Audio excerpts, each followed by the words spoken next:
Good afternoon again, everyone. Welcome to another episode of Spilling Tea. I am your host, Tiffany Daniels.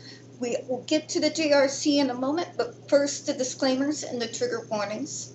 If you're unfamiliar with the Stop the Shocks campaign or the campaign against the troubled teen industry, pertinent links are going to be there in the description box.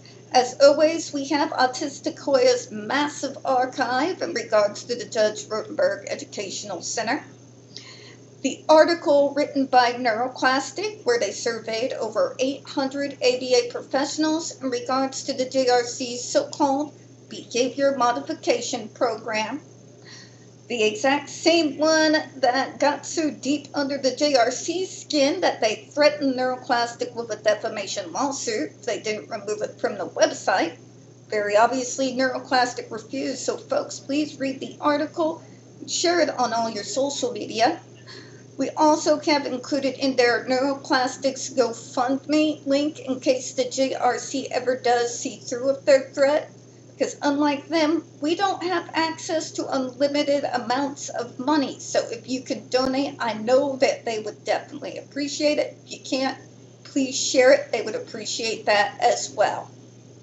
Trigger warnings. When we discuss places like the Judge Rotenberg Educational Center or Agape Boarding School for Boys, you're going to hear vivid descriptions of and catch clips of surveillance footage of people with mental health issues and disabled people being tortured and abused. If you got young children present, please go ahead and use the headphones. Also, this channel is marked not for kids for a reason. We use profanity and speak on dark subjects. If your child's 16 and younger and they are watching this, parental supervision is very much advised. Alright, folks, back to where we left off. Alright.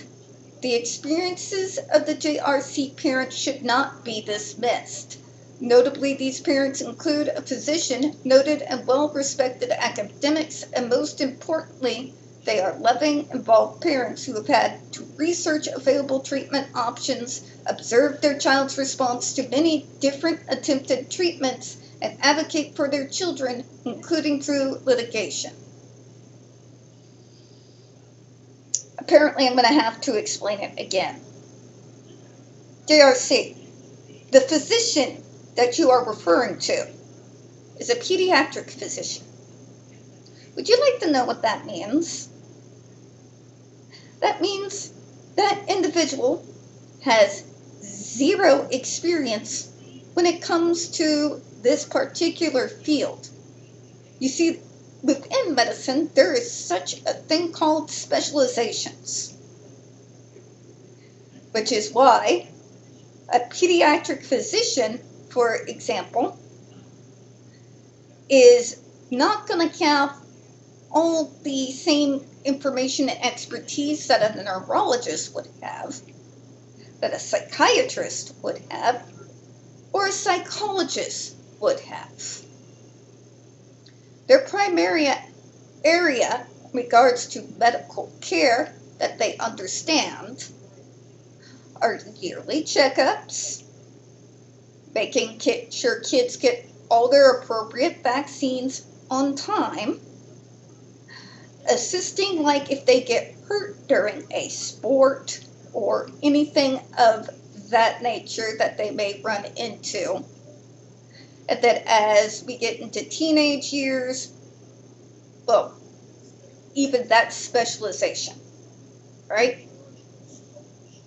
Okay, so trying to say that a pediatric physician is in a place and has the education to make the same kind of judgment calls as a neurologist, a psychiatrist, or a psychologist is completely insane. Specializations exist for a reason. Just calling yourself a doctor does not make you a jack of all medical trades. It makes you an expert in that particular area of the medical field. Let me put it to you this way.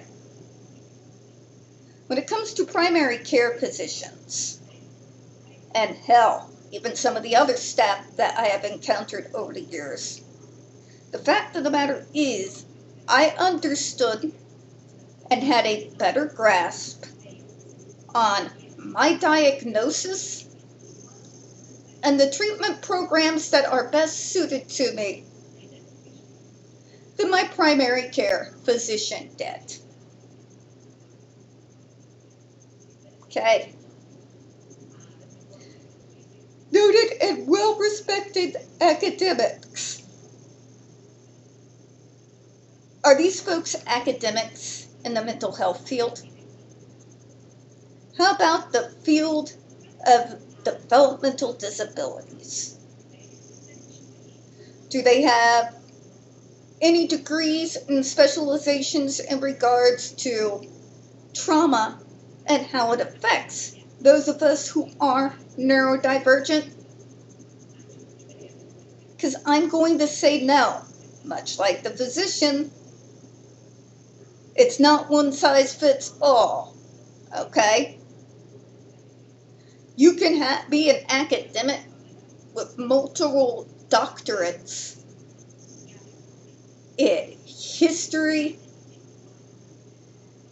in physiology, to be a radiologist like my mom. That doesn't make you an authority in this field unless you obtained the credentials to be an authority in this field. Okay? The two people that know the most and have the most expertise in regards to our disabilities in this part of the field is the consumer themselves and those doctors who specialize in the diagnosis and treatment of neurodivergent folk and people with mental health issues. Okay? It's really that simple. There's a reason why your general run-of-the-mill physician is unable to diagnose someone with autism or ADHD, because that is not their area of expertise. I shouldn't have to explain this in the year of our Lord 2025. But apparently here we are. Alright. As far as being loving and involved parents, I've seen your testimonials, JRC. Some of those parents are what I like to call true believers.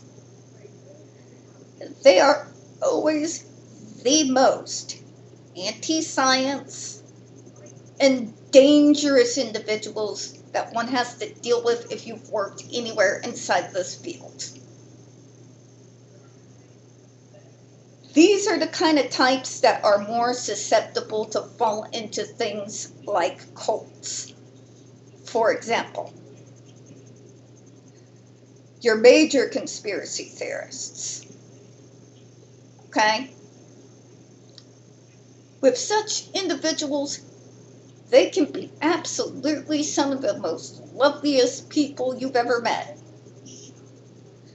But in regards to what they have true belief in, there is no evidence you can put in front of their face. No cold hard facts, ER documents, or even video surveillance footage that they are going to turn away from the insanity. And they will always find excuses in regards to a way to discredit the evidence set in front of them. Folks, YouTube is free. A lot of them have channels. I know you know what I'm talking about here. These are the kind of individuals that get taken in by people like Jim Jones. And there are some cultish areas within the medical model. Usually they're from localized areas. And the JRC is just about as cultish as it gets. I've been studying this for almost 20 years. Without a doubt, some of the most cultish, bizarre behavior from otherwise loving, involved people I have never seen before. And I have actually, because of morbid curiosity, studied cults and the type of minds that tend to be more easily caught up in it as compared to others. Okay? Let me continue. And they researched all the available treatment options. Okay.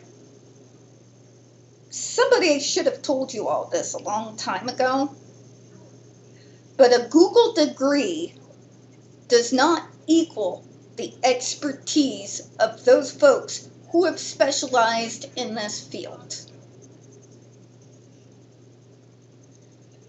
This is the same argument that anti-vaxxer people use in regards to their own insanity. I mean, they are a special bunch. If you are getting compared to those folks, go take a long, hard look in the mirror, then sit down on your couch and start thinking about your life choices. Okay? Academics or not, they are not experts in this field.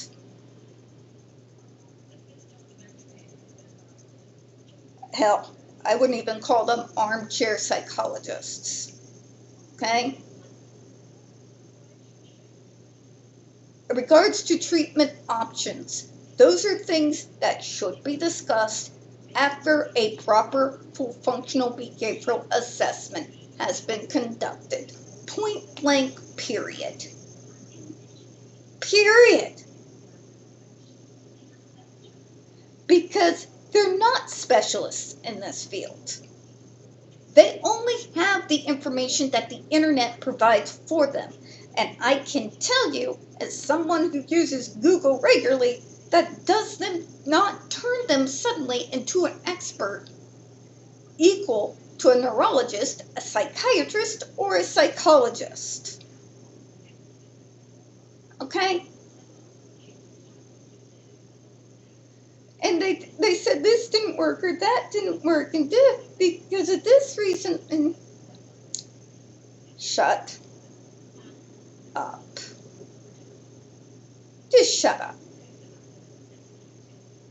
Okay? Google research does not equal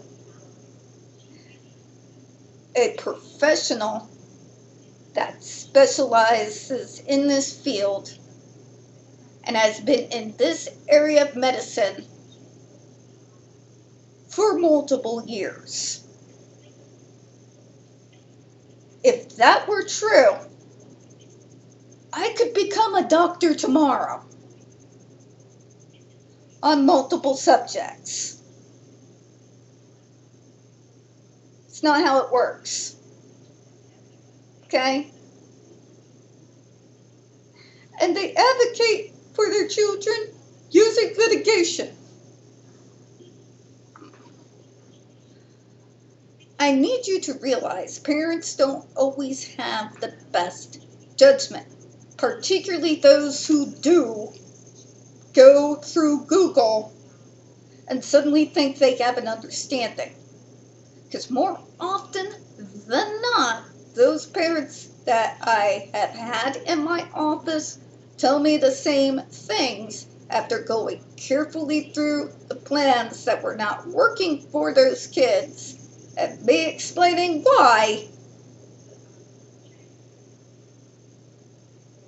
actually helped assist them by means of going to get that full functional behavioral assessment done and then getting on the right path instead of trying to do it on their own through Google, for fuck's sake.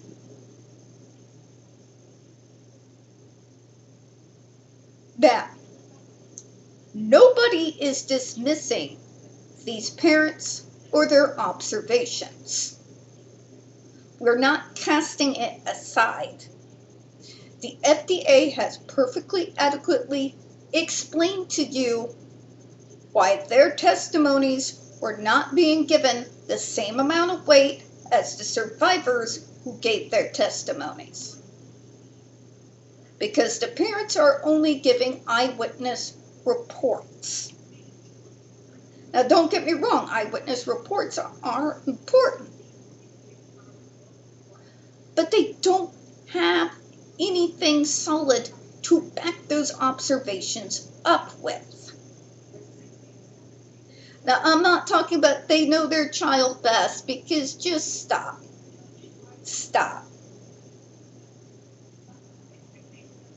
That's not gonna cut it here. Okay? It's not gonna cut it.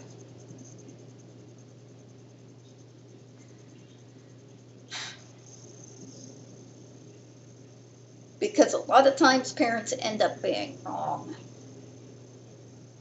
Not because they don't love their child enough, but because this is not their area of expertise. They only have the information that the internet allows them to have. As someone who has not actually been through medical school and then specialized later on, they will never be the same. Okay? Parents do not meet doctors. But why would you give the survivors more weight on their testimonies? Because it's just because you hate us, because... No.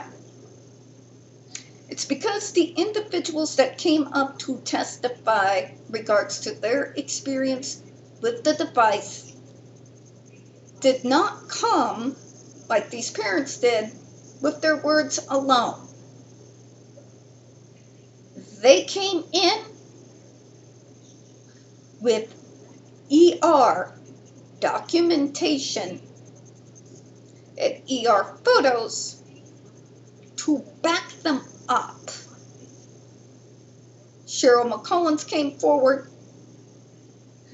with the video surveillance footage itself of what happened to her son, Andre McCollins, in 2002. That backs up entirely what those survivors' stories, what they were saying when they were testifying before the panel. In the real world, you are always going to give more weight to a person testifying that has the cold hard facts to back them up over someone who just has their own observations and nothing to back it up. They were not dismissed. You did not prove your case. Putting them forward without any evidence to back them up also did not prove your case. It's really quite simple. Now, this is not to dismiss, deride, or be horrible to those parents. This is simply how things work in the real world. On that, folks, we're going to go ahead and close out for today. We don't get very many views on this channel, and the few we do tend to get removed from time to time. So, folks, please don't forget to hit the like button, hit subscribe. Please don't forget to hit the comments. I do appreciate your time, and as always, folks, we here at Spilling Tea hope you have a good one.